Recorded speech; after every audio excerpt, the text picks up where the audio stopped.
Good afternoon. Yesterday I spoke with both Senator Schumer and Manchi and offered my support for a historic agreement to fight inflation and lower costs for American families. It's called the Inflation Reduction Act of 2022.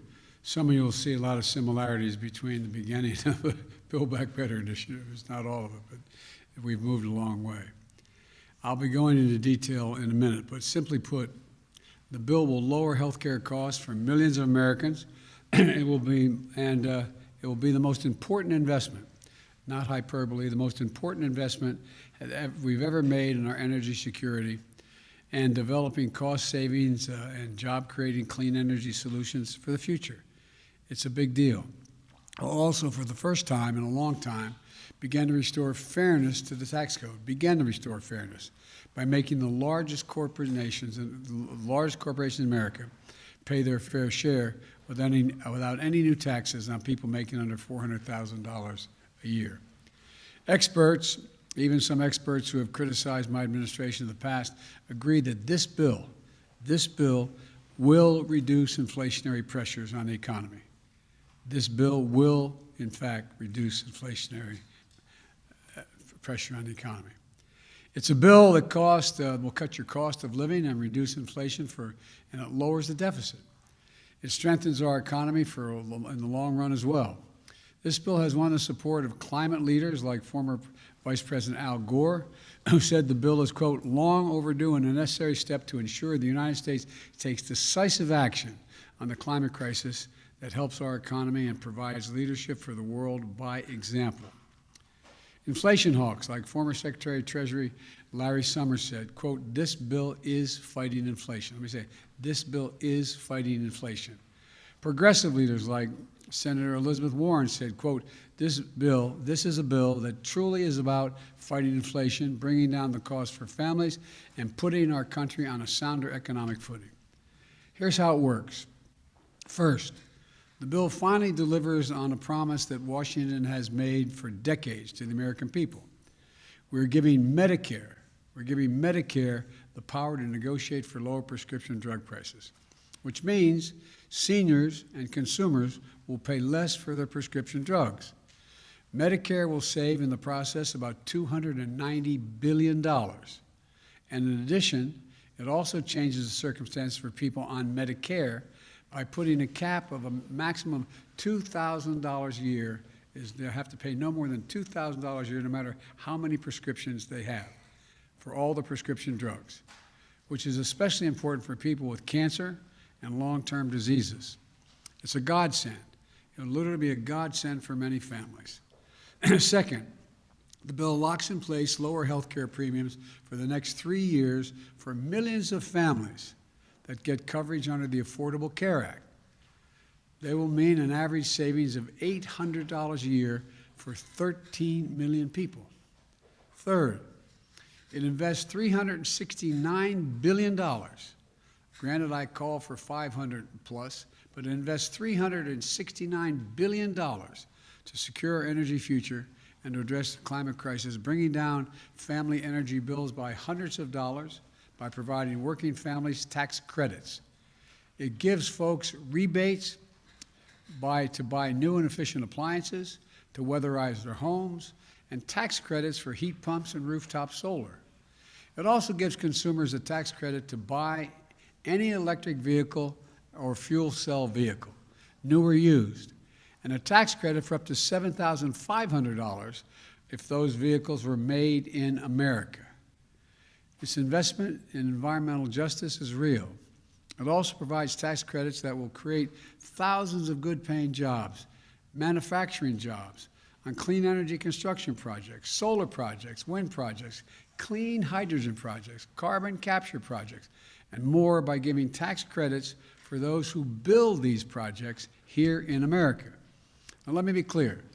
This bill would be the most significant legislation in history to tackle the climate crisis and improve our energy security right away. It'll give us a tool to meet the climate goals that are set, that we've agreed to, by cutting emissions and accelerating clean energy, a huge step forward.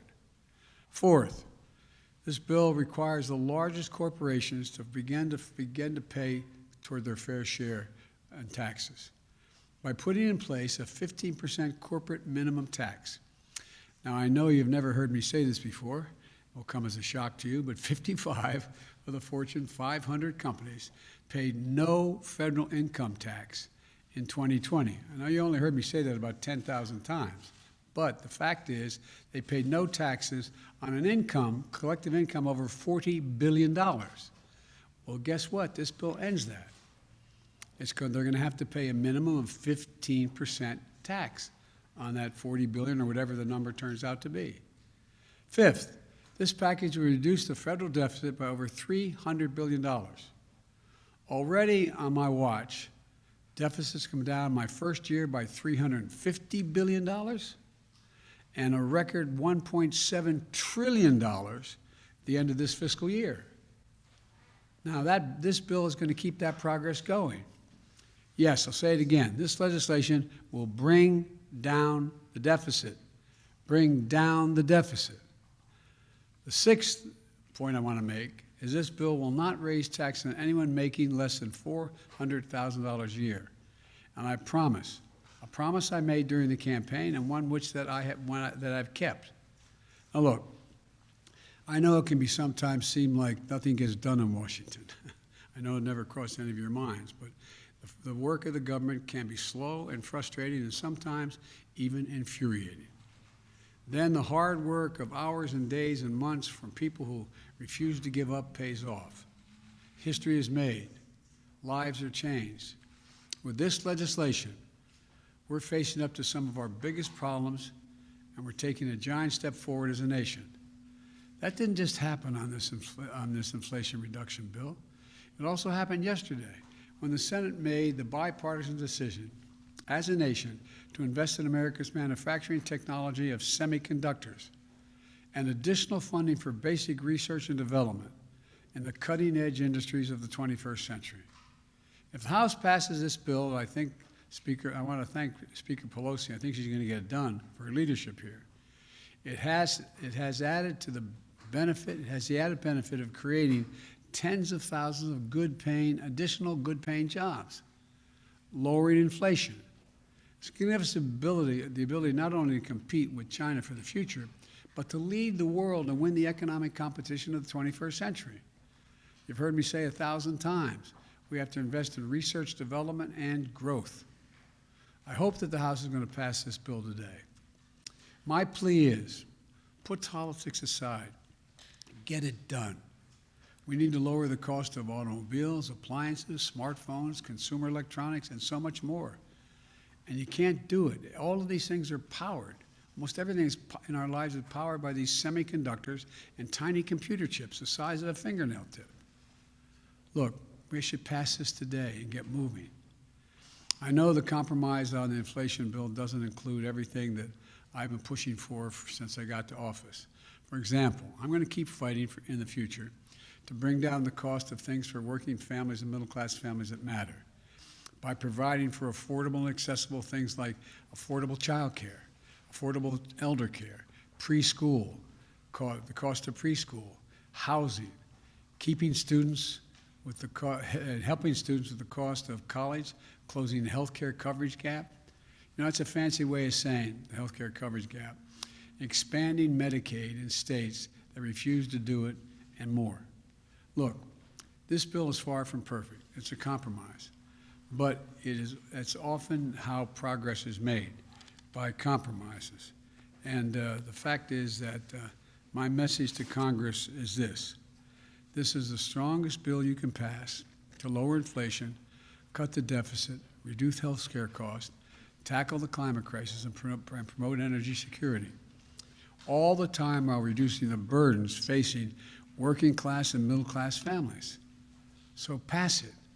Pass it for the American people. Pass it for America. I'll have more to say in this later. Now I want to thank Leader Schumer and Manchin, Joe Manchin, Senator Manchin, for the extraordinary effort that it took to reach this result. Thank you. And let me speak to one other issue. The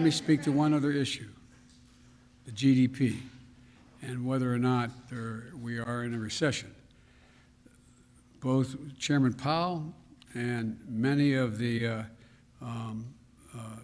significant banking personnel and economists say we're not in a recession.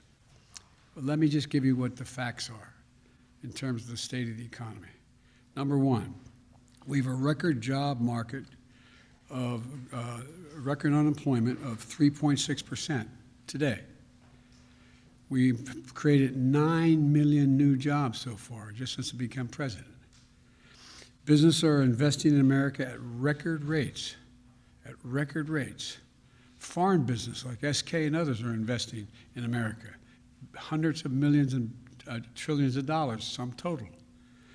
$100 billion in semiconductor investments already announced by Intel, Samsung, and Texas Instruments.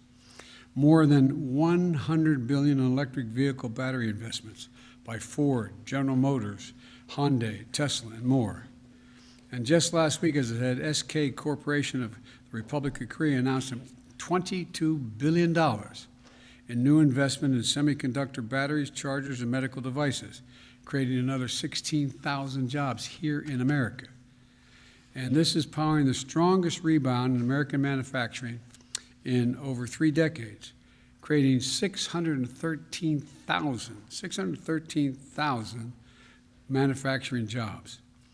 Passing the CHIPS bill is going to put another $72 billion for incentives and tax credits to expand semiconductor production. And the Inflation Reduction Act will add another $370 billion in clean energy tax credits in reconciliation, including incentives to accelerate domestic production of solar panels, wind turbines, batteries, and critical materials processing. That doesn't sound like a recession to me. Thank you very much.